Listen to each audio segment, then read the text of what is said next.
Ukrainian drones have carried out a series of deep strikes inside Russia just hours before the Trump-Putin meeting in Alaska. Multiple regions reported explosions and fires as some drones penetrated air defenses, causing damage to infrastructure and disrupting local activities. The attacks highlighted Kyiv's ability to reach far into Russian territory and underscored the ongoing intensity of the conflict despite looming high-level talks. Russian channels are posting footage of the moment a UAV struck the Belgorod arena. Drone attacks on Belgorod are ongoing.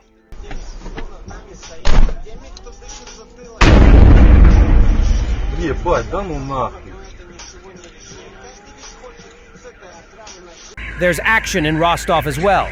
Russian media report an explosion and a column of smoke in the city center. Russia reports 3 injuries in Rostov, saying a Ukraine drone crashed into the roof of an apartment block, but electronic warfare is likely to blame. At least 10 apartments were damaged.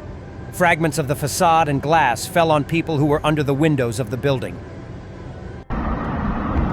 Пиздец, их баннуло просто только что.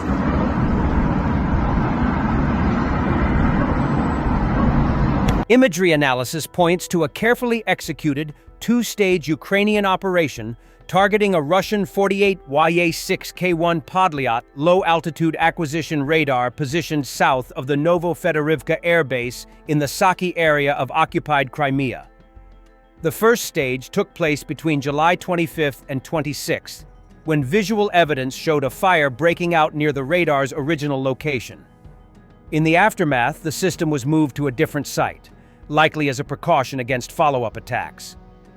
The second stage occurred between August 9th and 10, when new imagery revealed a strike on the radar's relocated position. Shortly afterward, the 48YA6K1 left its assigned duty zone, indicating that the system was either damaged or rendered inoperable.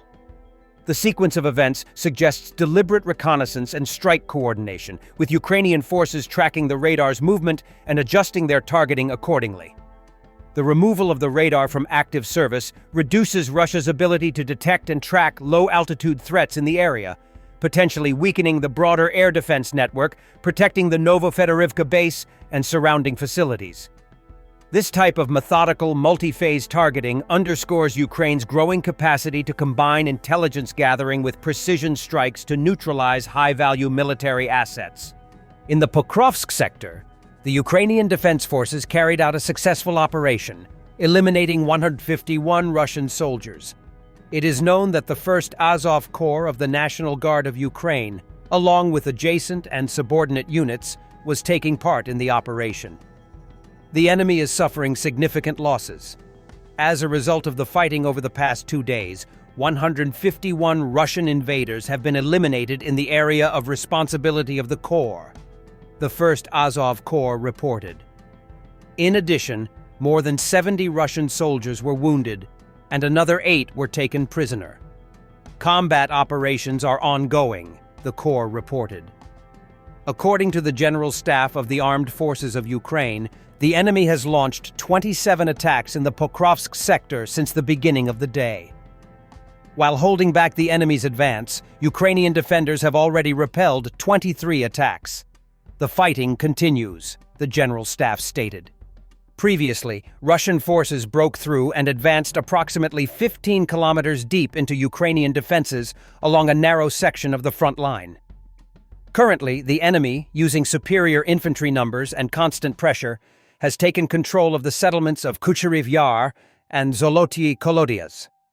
The breakthrough was confirmed by the official map of the General Staff of the Armed Forces of Ukraine as of August 11, 2025. In order to counter this, the 1st Azov Corps of the National Guard of Ukraine has taken up a designated defensive line in the Pokrovsk sector. Currently, the units of the Corps have planned and are carrying out operations to block Russian forces in the specified area. The Times newspaper reports that the Trump administration is planning to propose to Russia that the occupation of eastern Ukraine should be modeled on Israel's occupation of the West Bank, with Russia in full control, but the borders remaining unchanged. According to a Times source, it'll just be like Israel occupies the West Bank, with a governor, with an economic situation that goes into Russia, not Ukraine. But it'll still be Ukraine, because Ukraine will never give up its sovereignty. But the reality is, it'll be occupied territory, and the model is Palestine. The proposal is said to have been raised with the Russians by Trump's envoy, Steve Witkoff, who is also the U.S. Special Envoy to the Middle East.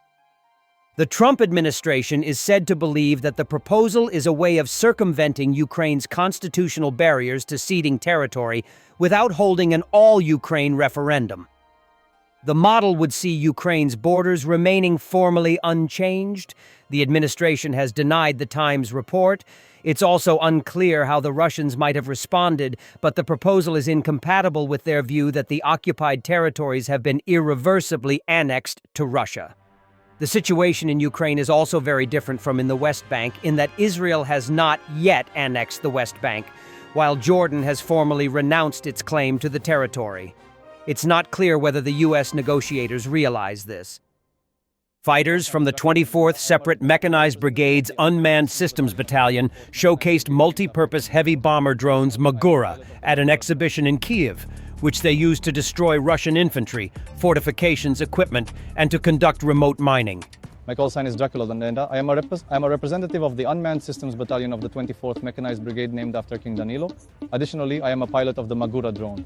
This is a large quadcopter type drone which is multi-purpose. First, it targets enemy personnel, shelters, equipment and mining. In other words, I would call this drone a wrath from the skies.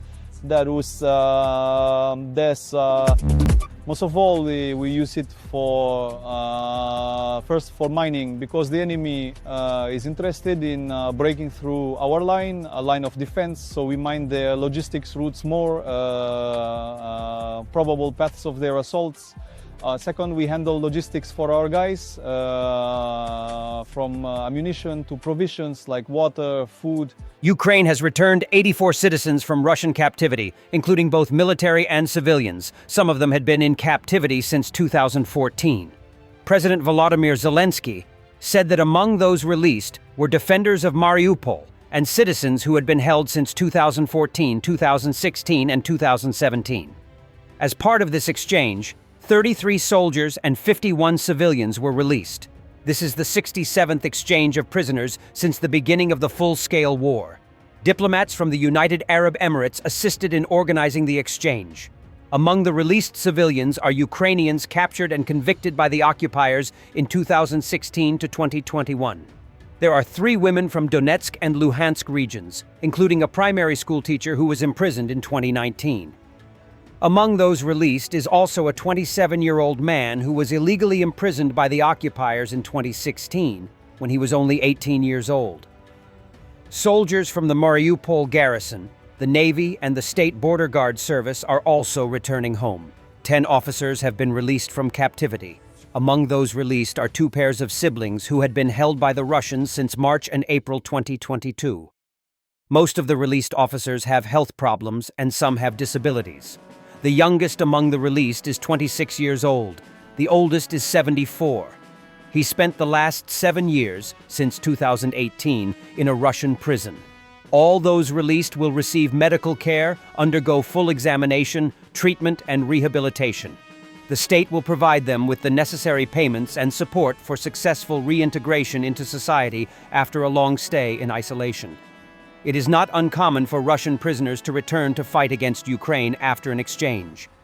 Recently, 2 Russian servicemen who were exchanged as wounded in the June exchange were captured by the Ukrainian Defense Forces in July.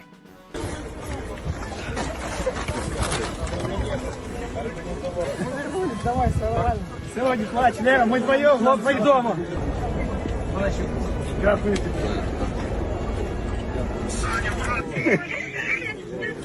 Доча, привет!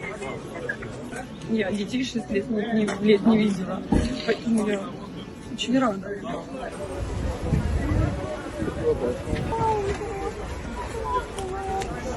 Мы еще головой не поняли, что мы дома. Пока не пришло сознание, наверное. Весь час Україна за вас боролась. Слава Україні! Thanks for watching, and don't forget to subscribe. Also, if you want to support Warthog Defense, please become our member and get early access to new videos, exclusive members-only videos, and become administrator in comment section. The membership link is in the description. Rescues every day. We had a guy last week at 6 rescues in 6 days. You know, he's doing the job every day.